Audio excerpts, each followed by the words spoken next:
வணக்கம்.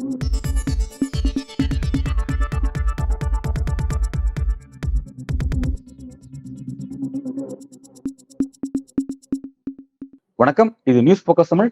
இன்றைய சிறப்பு விருந்தினராக நம்முடன் அரசியல் பேச மூத்த பத்திரிகையாளர் திரு தரசு ஷியாம் அவர்கள் இணைந்திருக்கிறார். சார் வணக்கம். வணக்கம் அன்பு. சார், ஒரு முக்கியமான டெவலப்மெண்ட், ஹிண்டன்பர்க்கோட அறிக்கை ஏற்கனவே ஒரு 18 மாதங்களுக்கு முன்பு கடந்த ஆண்டு ஜனவரியில் வந்தது. இந்திய அரசியலும் இந்தியாவுடைய பங்குச்சந்தையிலும் ஒரு பெரிய தாக்கத்தை ஏற்படுத்திய ஒரு அறிக்கை. அது மீண்டும் ஒரு அறிக்கை வெளியா இருக்கு. ஏற்கனவே வந்த அறிக்கை அதானி நிறுவனத்தின் மீது ஒரு குற்றச்சாட்டை முன் வச்சது. இப்போது அந்த அதானி நிறுவனத்தினுடைய குற்றச்சாட்டை விவசாயம் செஞ்ச இந்த செபி மீதான ஒரு குற்றச்சாட்டை இப்ப ஹிண்டன்பர்க் வெளியிட்டு இருக்காங்க. ரொம்ப சீரியஸான பிரச்சனை இது மாறி இருக்கு. எப்படி பாக்குறீங்க சார்? ஹிண்டன்பர்க் என்கிற நிறுவனம் மனிதனால் ஏற்படக்கூடிய பேரழிவை தடுக்க வேண்டும், அதுதான் அதோட அர்த்தம். அதாவது 1930களில் அமெரிக்கால ஒரு பெரிய விமான விபத்துனா இப்ப நம்ம பாக்குற விமானம் இல்லை, ஏர்ஷிப். அது மான்செஸ்டர்ல நடக்குது. அதை தவிர்த்திருக்கலாம், மனிதர்கள் தவறு. இதுக்கான ஒரு உதாரண சொல்லாக ஹிண்டன்பர்க் அமைஞ்சது. ஹிண்டன்பர்கோட உண்மையான அர்த்தம் இதுதான். ஒரு நேத்தன் ஒருத்தர், ஒரு பெரிய பொருளாதார நிபுணர், பல்வேறு நிதி நிறுவனங்கள்லாம் பங்கெடுத்து அவர் பதவியெல்லாம் வகிச்சுட்டு, மனிதனால ஏற்படக்கூடிய பேரழிவுல மிக முக்கியமானது பொருளாதார பேரழிவு. அதனால அந்த பொருளாதார பேரழிவுகளை தடுக்கணும், தவிர்க்கணும், அது முன்கூட்டியே எச்சரிக்கை செய்யணும். இது நோக்கம். ஆனா இதுல ஒரு உள்நோக்கமும் இருக்கு. என்ன உள்நோக்கம்னா, பங்கு சந்தையில ஷார்ட் செல்லிங் இருக்கு. ஷார்ட் செல்லிங்னா பங்கு வீழ்ச்சி அடையும் அப்படின்னு யூகித்து குறைந்த விலைக்கு கமிட் பண்ணி வைக்கிறது. 10 ரூபா பங்கு 8 ரூபாய்க்கு குறையும் அப்படின்னு நீங்க யூகிக்கிறீங்க. 8 ரூபா 10 பைசாவுக்கு நீங்க இவ்வளவு பங்கு வாங்கிக்கிறேன் என்று ஒரு கமிட்மெண்ட் கொடுப்பது. அப்போ வீழ்ச்சி அடையும் போது உங்களுக்கு குறைந்த விலைக்கு பங்கு கிடைக்கும். கொஞ்ச நாள் வச்சிருந்தா அந்த பங்கு உயரும் போது லாபம். இதுவும் இந்த ஷார்ட் செல்லிங்கோட ஒரு பாயிண்ட். அதனால கம்ப்ளீட்டா ஹிண்டன்பர்க் நிறுவனம் எந்த உள்நோக்கமும் இல்லை அப்படி நம்ம சொல்ல முடியாது. ஆனா அதே நேரத்துல ஹிண்டன்பர்கோட பல்வேறு அறிக்கைகள் அது சர்வதேச பொருளாதார நிபுணர்களால் ரொம்ப ஃபாலோ பண்றாங்க அவங்க. என்ன காரணம்னா, அவங்க இதுவரைக்கும் வெளிப்படுத்தி இருக்கிற Nikola, Clover Health, Lordstown Motors, Techno Glass, இந்த பன்னாட்டு நிறுவன மோசடிகளை வெளிக்கொண்டு வந்தது இவங்களோட ரிசர்ச் தான், ஹிண்டன்பர்க் ரிசர்ச். ரெண்டாவது, ஹிண்டன்பர்க் ரிசர்ச் ஒரு தனி நிறுவனம், ஷார்ட் செல்லிங் ஒரு தனி நிறுவனம். அந்த நாதன் ஆண்டர்சன் அவரோட கிரெடிபிலிட்டி, அதாவது அவரோட குவாலிஃபிகேஷன் அண்ட் கிரெடிபிலிட்டி, அதுக்கு ஒரு பெரிய மரியாதை இருக்கு. அவரை பற்றி நம்ம முழுமையாக படித்து பார்த்தோம்னா அது பெரிய மரியாதை இருக்கு.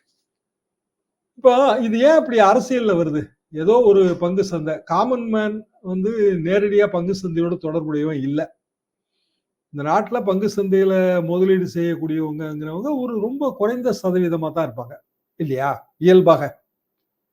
அப்போ அரிசி விலை, பருப்பு விலை, இதுல இல்ல அன்றாட நம்ம பயன்படுத்துற பொருட்கள், இதுல மோசடி, பதுக்கல், இது சாதாரண மனிதனின் கவனத்தை பெறும்.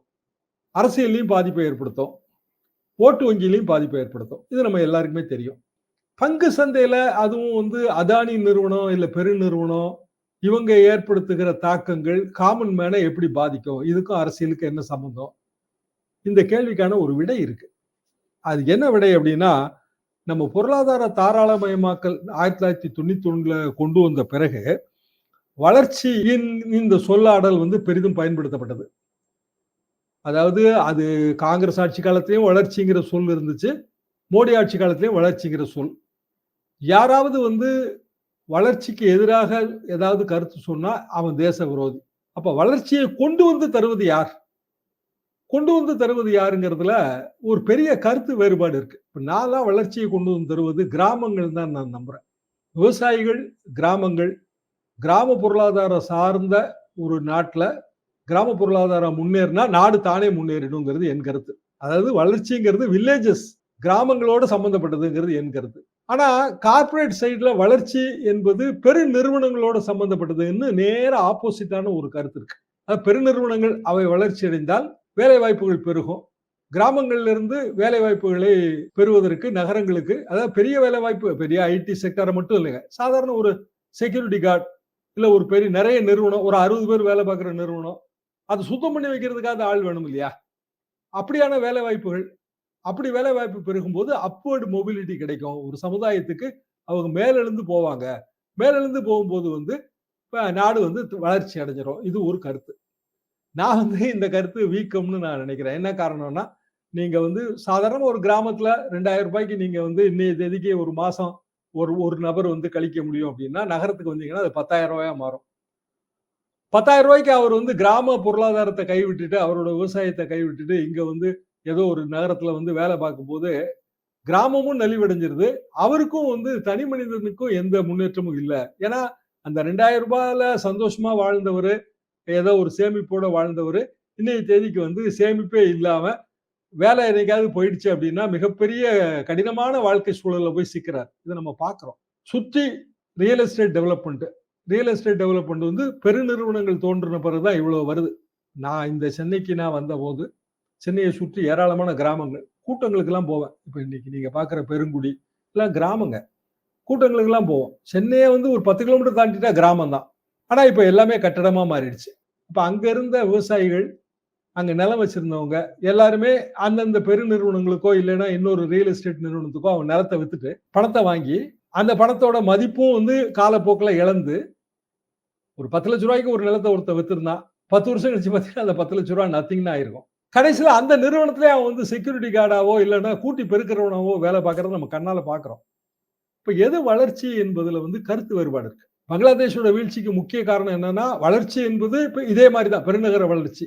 நிறைய சாலை திட்டங்கள், பெரிய பெரிய கட்டடங்கள். ஆனா அது வந்து கங்கை சமவெளி பகுதி நாடு. விவசாயம் தான் அந்த நாட்டோட தொழில். கிராமப்புற வறுமை, வேலையின்மை, இளைஞர்கள் மத்தியில கொதிப்பு. இன்னைக்கு அந்த நாடே வந்து ரணகளமா இருக்கிறத நம்ம பார்க்கிறோம். அதே தப்ப நம்மளும் செய்யறோம். பெரிய நாடு இது. ரொம்ப பெரிய நாடு இந்தியா.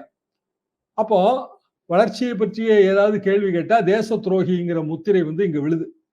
இப்ப நீங்க குறிப்பிட்ட இந்த மேட்டர்ல ஏன் இவ்வளவு பெரிய முன்னுரை சொல்றோம்னா, இந்த இத பத்தி நம்ம நேயர்கள் வந்து சரியா புரிஞ்சுக்கிடணுங்கிறது தான். ஏதோ ஒரு பெரிய நிறுவனம் அதை பத்தி ஏதோ அமெரிக்கால இருக்கிற ஒரு நிறுவனம் ஒரு செய்தி கட்டுரையை வெளியிடுது. அது ஏன் இந்திய அரசியல்ல மாற்றத்தை ஏற்படுத்துது? இல்லைன்னா இந்திய பங்கு சந்தையில தாக்கத்தை ஏற்படுத்துது? காமன் மேனுக்கு அதுல என்ன லாஸ்? காமன் மேனுக்கு என்ன லாஸ்னா, பெருநிறுவனங்களோட கட்டுப்பாட்டுல தான் இன்னைக்கு வந்து அரசியலே இருக்கு. சிக்கல் வந்து அதுதான். இப்ப உதாரணமா பிஜேபி அரசாங்கம், மோடி, அதானி 2 பேரும் ஒண்ணுதான் அப்படிங்கிற மனநிலையில பெரும்பாலான வாக்காளர்கள் இருப்பாங்க. இல்ல ஒரு குறிப்பிடத்தகுந்த வாக்காளர்கள் இருப்பாங்க. அப்போ ஒரு இன்னொரு நிறுவனம் ஒரு வேற நாட்டில இருந்து ஒரு நிறுவனம் ஒரு செய்தியை போடும்போது இன்னொரு நாட்டோட அரசு, அதாவது உதாரணமா இந்திய அரசு தனக்கு எதிரான செய்தியாக அதை நினைக்கிறது இல்லையா? அது எப்படி அவங்களுக்கு எதிரான செய்தியா மாறும்? இப்போ அதானி குழுமத்தோட பங்கு சரிந்தால் அதானி குழுமம் கவலைப்படணும். ஆனா இந்திய அரசு என்ன நினைக்குது அப்படின்னா, அதானி குழுமம் வளர்ச்சியோட பிம்பம். அதானி குடும்பத்தோட வளர்ச்சி, அதானி குழுமத்தோட வளர்ச்சியை தடுத்தல் என்பது இந்தியாவின் முன்னேற்றத்தை தடுத்தல், இந்தியாவின் வளர்ச்சியை தடுத்தல், வெளிநாட்டு சதி, இப்படியான ஒரு சொற்சித்திரம் இதுல வரையப்படுது. இந்த பின்னணியில நீங்க இந்த ஹிண்டன்பர்க் ரிசர்ச் பேப்பரை நீங்க பார்க்கணும். Right sir. ரொம்ப எலாபரேட்டா இந்த விஷயத்த இந்த அரசியல் எப்படி புரிஞ்சுக்கணும், இந்த விஷயம் வந்து சாதாரண மனிதனுடைய அவனோட வாழ்க்கையில என்ன மாதிரி தாக்கத்தை உண்டாக்குங்கிறத ரொம்ப அழகா எக்ஸ்பிளைன் பண்ணீங்க சார். இப்ப இந்த விஷயத்தை பொறுத்த வரைக்கும் ஏற்கனவே வந்து இந்த விஷயத்துல நீதி கிடைக்காத ஒரு சுச்சுவேஷன் நம்ம பார்த்துட்டு இருந்தோம். இப்ப புதுசா வந்து இப்ப செபி மீது ஒரு குற்றச்சாட்டு, இப்ப இதைதான் கவனிக்க வேண்டியதா இருக்கு.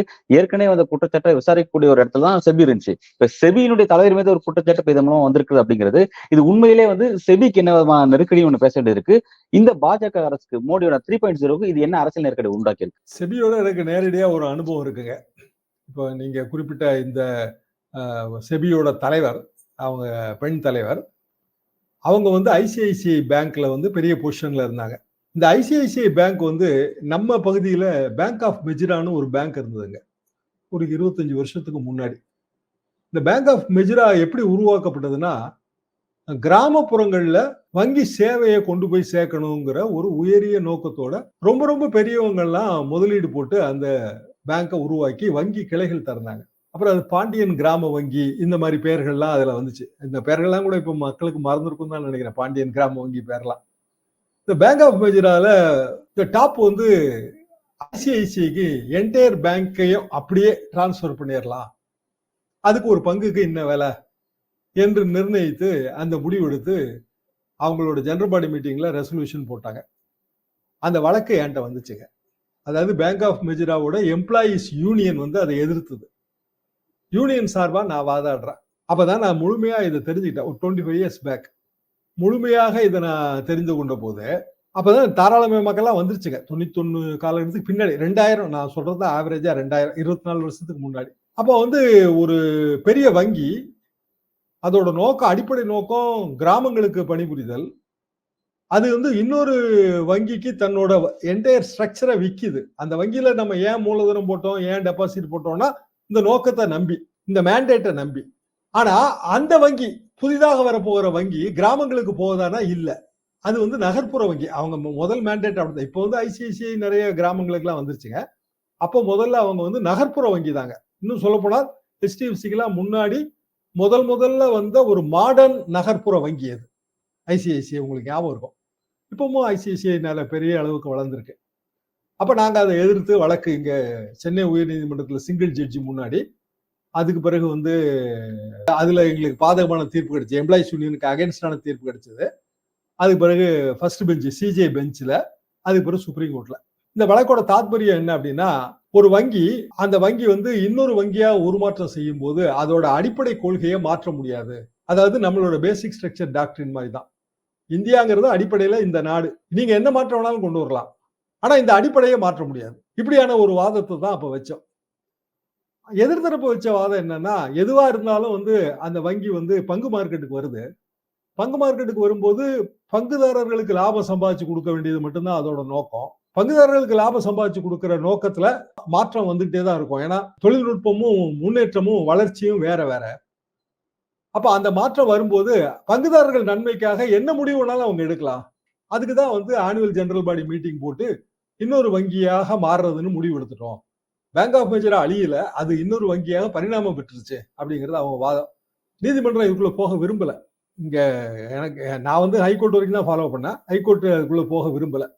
ஆனா நான் எப்படி அதை ஃபீல் பண்ணேன் அப்படின்னா கிராமங்களுக்காகன்னு ஒண்ணு நீங்க சொல்லிட்டு திடீர்னு அது கொஞ்சம் வளர்ச்சி அடைஞ்ச உடனே அதை அப்படியே நகரத்துக்காக மாத்துறது என்ன நியாயம்? இது எப்படி என்ன பொருளாதாரங்கிறது ஒரு தர்மத்தின் அடிப்படையில் இருக்க வேண்டாமா? மகாத்மா காந்தியே வந்து தர்மகர்த்தாவா தான் இருக்கணும். நீ சம்பாதிச்ச பணம் உனக்கு மட்டும் சொந்தம் இல்லப்பா, இந்த நாட்டுக்கே சொந்தம் அப்படிதானே மகாத்மா காந்தி சொல்றாரு. அப்ப ஏன் அப்படியான ஒரு அடிப்படை கொள்கையை ஏன் வந்து இந்தியா மீறணும்? இப்படி இது என் மனதில் இருந்த கேள்வியாதாங்க. நான் அப்படிதான் அதை வாதாடினேன். வெற்றி கிடைக்கல. எதுக்காக நான் சொல்ல வரேன்னா, ஐசிஐசிஐ லாபம் சம்பாதிக்கிற ஒரு வங்கி, அந்த வங்கிக்கு ஒரு பல கட்ட மாறுதல்கள். கடைசியில இப்போ செபியோட இந்த பிரசன்ட் சேர்மன் வந்து அங்க அதுல பணியாற்றுறாங்க. பணியாற்றிட்டு ஓய்வு அவங்க அந்த பணியை விடுத்து சிங்கப்பூருக்கு போய் செட்டில் ஆகிறாங்க, அவங்களும் அவங்க கணவரும். அப்போ வந்து ஒரு பெரிய நிதினா ஃபண்டு. இந்த ஃபண்டு வந்து எதுக்காக கிரியேட் பண்றாங்கன்னா, அந்த ஃபண்டுங்கிறது ஒரு ஒரு நிறுவனம் மாதிரி செயல்பட்டு முதலீடுகள் பங்கு மார்க்கெட்ல முதலீடு பண்றது, விற்கிறது, வாங்குறது, லாபம் சம்பாதிக்கிறது. அந்த ஃபண்டுல யாரு பங்குதாரர்களோ அந்த பங்குதாரர்களுக்கு லாபத்தை ஈட்டி கொடுத்தார். இது அதோட நோக்கம். அந்த ஃபண்டுல வந்து இவங்க முதலீடு பண்றாங்க. ஆனா ஃபண்டோட அடிப்படை என்னன்னா ஆஃப்ஷோர் தான். அதாவது வெளிநாட்டுல பர்முடா, அப்புறம் மொரிஷியஸ், வரியில்லா சொர்க்கங்கள், கருப்பு சொர்க்கம். இந்த கருப்பு சொர்க்கத்துலதான் அந்த ஃபண்ட் இயங்குது. அப்பவே அது பேர்ல சந்தேகம் வந்துருது இல்லைங்களா? அப்போ ஏதாவது ஒரு நாட்டுல இயங்குச்சு அப்படின்னா அந்த நாட்டோட சட்டத்திட்டத்துக்கு அது உட்பட்டதா இருக்கும். வரியில்லா சொர்க்கமாக இருக்கிற ஒரு நாட்டுல இயங்கும் போது அதுல வந்து நிறைய கருப்பு பக்கம் இருக்கும். அதுல வந்து ஒரு முதலீடு பண்றாங்க. முதலீடு பண்ணிட்டு அதுக்கு பிறகு அவங்க செபியில ஃபுல் டைம் மெம்பர் ஆகுறாங்க. முதல்ல அவங்க மெம்பர், சேர்மன் ஆகிறதுக்கு முன்னாடி வெறும் மெம்பர் ஆகும்போது நான் இது செபி ஏன் குறிப்பிட்டேன்னா, இந்த ஐசிஐசி பேங்க் ஆஃப் மெஜிரா மேட்டர் எடுத்துக்கிட்டு நான் செபிக்கு போனேன் கம்ப்ளைண்ட் கொடுக்க. அதாவது இது தவறு அப்படின்னு கம்ப்ளைண்ட் கொடுக்க செபிக்கு போனேன். செபி என்னை என்கரேஜே பண்ணல, டோட்டலா என்கரேஜே பண்ணலைங்க. என்னன்னா அவங்க எங்களுக்கு இது வந்து எங்களோட மேண்டேட் கிடையாது, எங்களுக்கு வந்து இதை இப்படி கண்காணிப்பு மட்டும்தான் எங்களோட வேலை, ரெகுலேட்டரி அத்தாரிட்டி தான் நாங்க அப்படின்னு சொல்லி அதை கழிச்சு கட்டிட்டாங்க. அப்பதான் செபியை நான் புரிஞ்சுக்கிட்டேன். செபி வந்து நம்ம நினைக்கிற மாதிரி அது பொதுமக்களின் நன்மைக்காக பாடுபடுகிற ஒரு அமைப்பு இல்லைங்க. அது வந்து பங்கு மார்க்கெட்டை ரெகுலேட் பண்ணுது, பங்கு மார்க்கெட்ல ஃப்ராட் ஏற்படாம தடுக்குது. ஆனா பங்கு மார்க்கெட்ல வெளிநாட்டுல இந்த மாதிரி கருப்பு சொர்க்கம், வரியில்லா சொர்க்கத்துல இருந்து பங்கு மார்க்கெட்டை மேனிபுலேட் பண்றவங்களை அது தடுக்கவே முடியாது. அப்ப இவங்க வந்து சிங்கப்பூர்ல இருந்துட்டு ஃபுல் டைம் மெம்பரா இங்க செபிக்கு வரும்போதே இவங்களோட பழைய வாழ்க்கை அதை வந்து கண்காணிக்க தவறிட்டாங்கன்னு தான் நான் நினைக்கிறேன். ஏன்னா இவங்களுக்கு அந்த ஃபுல் டைம் மெம்பர்ஷிப் கொடுத்துருக்க கூடாது. 2 பேர் பேர்ல ப்ராப்ளம் இருக்கு. இதே மாதிரியான சித்ரா வந்து அவங்க செபியில இந்த பங்கு சந்தைகளுக்குள்ள அதாவது அவங்க இருந்தது நிஃப்டி. அதுல வந்து உள் ரகசியங்கள், உள் விவகாரங்களை எல்லாம் கசிய விட்டு அதுல பலரும் பலனடைந்து பல 100 கோடி ரூபாய் பெரிய அளவுக்கான இழப்பெல்லாம் ஏற்பட்டு இப்ப அவங்க ஜெயில இருக்காங்க. அதே மாதிரி இவங்களும் அதாவது 2 லேடிஸ் வந்து இந்த ஃபீல்ட்ல பெருசா வந்தாங்க. அதுல இவங்களும் ஒருத்தங்க. இப்ப இவங்க பேர்ல இந்த குற்றச்சாட்டு வருது. இப்ப அடிப்படையில ஒரு கேள்வி. ஒரு ஃபண்டு, அந்த ஃபண்டு வந்து ஃபண்டோட நோக்கம் இதுதான். ஆனா அது இயங்குற இடம் வந்து சந்தேகத்துக்கு இடமான இடம். அதாவது ஒரு சாதாரண பழமொழி, பனைமரத்துக்கு இடையில இருந்து பால் குடிச்சாலும் கல்லுன்னு தானே உலகம் நினைக்கும்.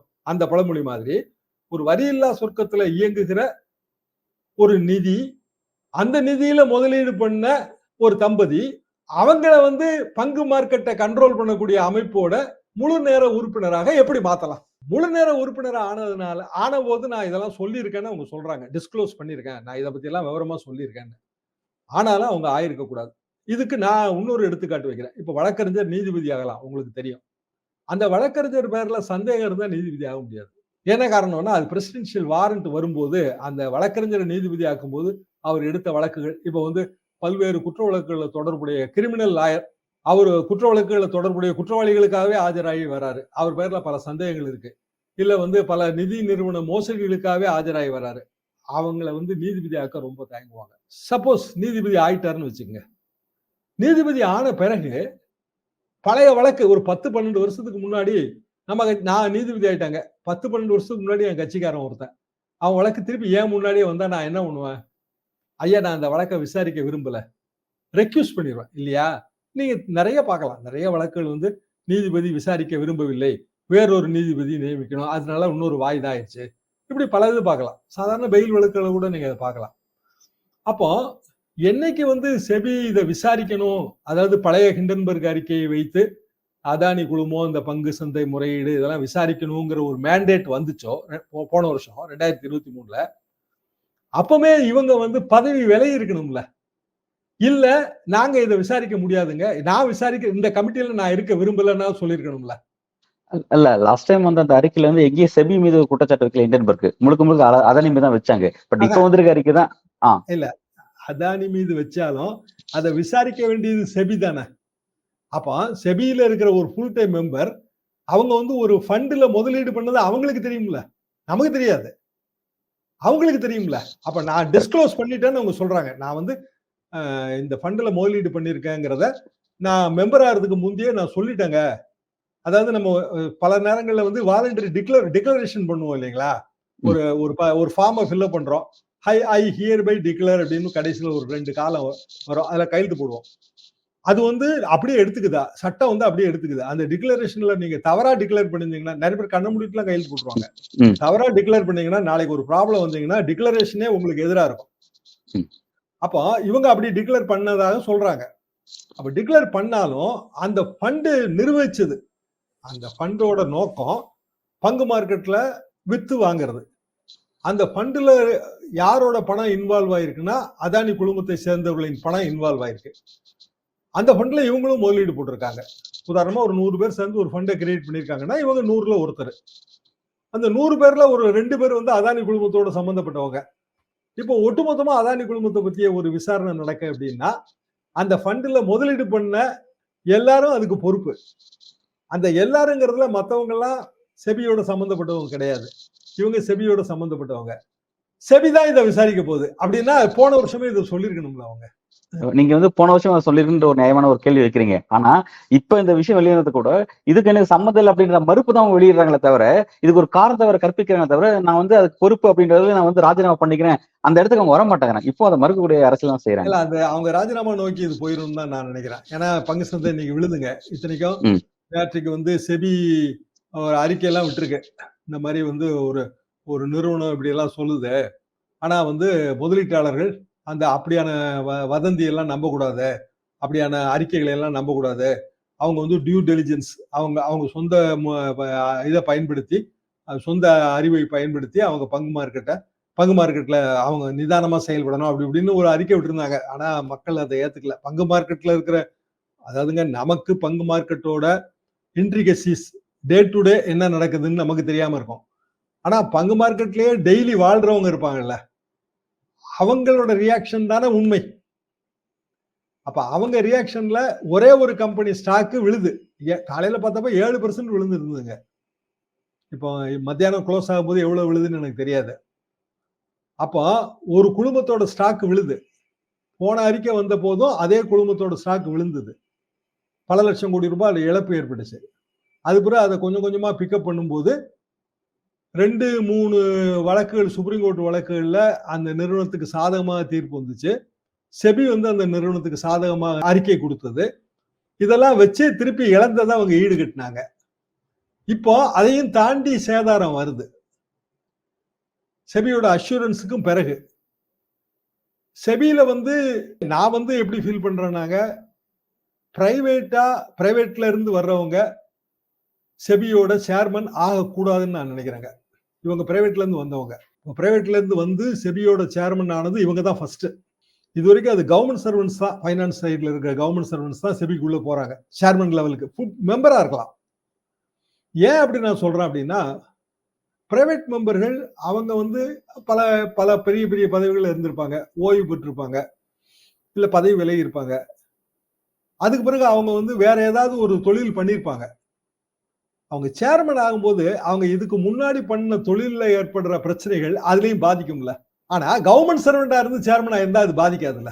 அதாவது சந்தேகத்துக்கு அப்பாற்பட்டு இருக்க வேண்டும் என்கிற கட்டாயம் சீசரின் மனைவிக்கு மட்டும் இல்ல, செபியின் தலைவருக்கும் உண்டுல்ல. இதுல இருக்க ஒரு நியாயபூர்வமான விஷயத்தை நீங்க பதிவு பண்றீங்க சார். நான் ஏற்கனவே கேட்ட மாதிரி அந்த பொலிட்டிக்கல் நெருக்கடி, மோடிக்கான பொலிட்டிக்கல் நெருக்கடி. ஏன்னா இந்த விஷயத்தை நான் எப்படி பாக்குறேன் அப்படின்னா, பார்லிமெண்ட் வந்து வெள்ளிக்கிழமை முடியுது. ஆக்சுவலா பார்லிமெண்ட் இன்னைக்கு தான் முடியணும். இந்தியன்பர்க் வந்து சொல்லியிருந்தாங்க சனிக்கிழமை ஒரு முக்கியமான அப்டேட் வரப்போகுது, முக்கியமான இந்தியாவோட அரசியல் புள்ளியை பத்தி அங்க பேச போறோம்னு சொல்லியிருந்தாங்க. ஞாயிற்றுக்கிழமை வெளியிட்டாங்க, என்னென்னு வெளியிட்டாங்க. பட் இதை முன்கூட்டியே பாஜக தெரிஞ்சுக்கிட்டதுனாலதான் வந்து பார்லிமெண்ட்டை வந்து முடிச்சிட்டாங்களா, வெள்ளிக்கிழமை முடிச்சிட்டாங்களா? ஏன்னா லாஸ்ட் டைம் வந்து ஜேபிசி கேட்டு ரொம்ப பெரிய போராட்டத்தை முன்னெடுத்தாங்க. இந்த முறை இதே விஷயத்தை நோக்கி நகர்ந்தாங்கன்னா ஏற்கனவே பல விஷயத்துல ரொம்ப பார்லிமெண்ட் ரொம்ப நெருக்கடியான சூழல் போயிட்டு இருக்கு. இந்த நெருக்கடியில ஏன் போய் சிக்கணும் அப்படின்றதுனால பாஜக அந்த முடிவு எடுத்துட்டாங்களா? எப்படி சார் இதை பார்க்கலாம்? அப்படி பார்க்கலாங்க. நீங்க சொல்றது ஒரு நியாயமான ஒரு யூகம் தான். ஏன்னா உண்மையில இன்னைக்கு தான் முடியணும் பார்லிமெண்ட். வெள்ளிக்கிழமை முடிக்க வேண்டிய அவசியம் கிடையாது.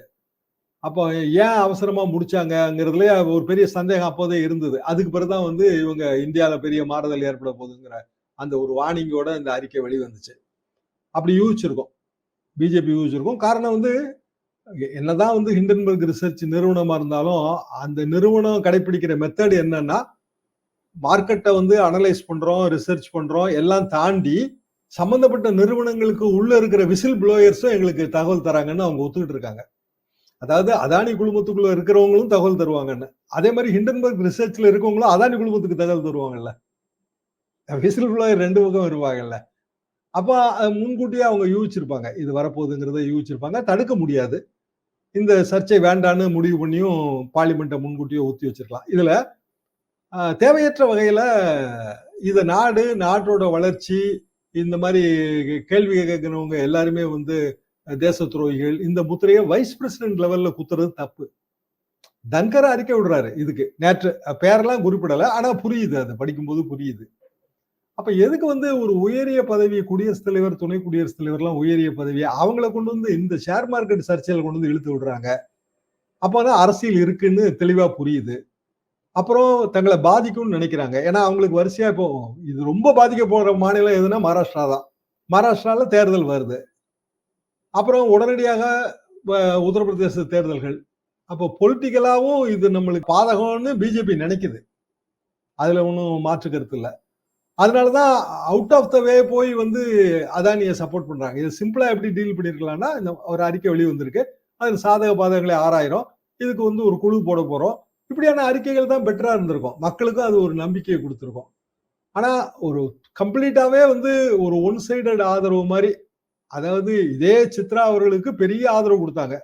கடைசியில அவங்க எக்ஸ்போஸ் ஆகி இன்றைய தேதிக்கு அவங்க மோசமான ஒரு பனிஷ்மெண்ட்டை நோக்கி போற ஒரு பொருளாதார நிபுணரா இருக்காங்க. அதே மாதிரி இப்ப இவங்களும் வந்து இப்ப இல்லைன்னு மறுக்கிறாங்க. ஆனா இன்னும் மேற்கொண்டு பொதுவாக நான் ஒரு புலனாய்வு பத்திரிகையாளர் தான் சொல்றேங்க. புலனாய்வு பண்ண பிறகு எல்லா விவரத்தையும் ஒரே நாள்ல வெளியிடுறதே கிடையாது. என்ன காரணம்னா மறுப்பாங்க. நமக்கு தெரியும்ல அது மறுப்பாங்கன்னு. அந்த மறுப்பு வாதத்தை தவிடுபடியாக்குவதற்கு நம்ம கிட்ட வேற ஆதாரம் இருக்கும். அத அடுத்தாப்புல தான் வெளியிடுவோம். அப்போ இயல்பாகவே இது இன்னும் போயிட்டே தான் இருக்கும். ஜெர்மன் வயர் ஸ்கேண்டல்னு ஒண்ணு உண்டுங்க. அது என்னன்னா ஒரு கம்பெனி இதே மாரி ஃபைனான்சியல் ஆக்டிவிட்டில ஈடுபடுறது. அத வந்து வேற ஒரு பேப்பர் இந்த ஹிண்டன்பர்க் ரிசர்ச் மாரி இன்னொரு ஃபைனான்சியல் பேப்பர். அவங்க வந்து அதோட ஊழல்கள பற்றி ஒரு சில வருடங்களுக்கு முன்பு வெளியிட்டாங்க. பெரிய கம்பெனிங்க. கடைசியில என்ன ஆச்சுன்னா, அது மறுத்தது. ஆனா கம்ப்ளீட்டாவே எல்லாமே ஒரு 6 மாசமா தொடர்ந்து இது நடந்துச்சு. அவங்க என்னெல்லாம் மறுத்தாங்களோ அதுக்கெல்லாம் எதிராக வந்து அந்த பேப்பர் அறிக்கைகளை கொடுக்க ஆரம்பிச்சது. அது கொஞ்சம் கொஞ்சமா வந்து உலகளாவிய செய்தியாக மாறுச்சு. ஜெர்மனியில நடந்த செய்தி உலக செய்தியா மாறுச்சு. மாற மாற வந்து நடவடிக்கைகள் எடுக்கப்பட்டன. கடைசியில அந்த நிறுவனமும் கவிழ்ந்தது. அதனால வந்து ஏற்பட்ட அரசியல் பின்விளைவுகள் ஜெர்மன்ல அப்போது இருந்த ஆளுங்கட்சியை பாதித்தது. அதை நோக்கி தான் இது போகுது. பல்வேறு கேள்விக்கு ரொம்ப ஆழமா உங்களோட கருத்துக்களை இந்த விஷயத்துல வளர்க்கிறீங்க சார். உங்களோட நேரத்துக்கும் உங்களோட கருத்துக்கும் மிக்க நன்றி.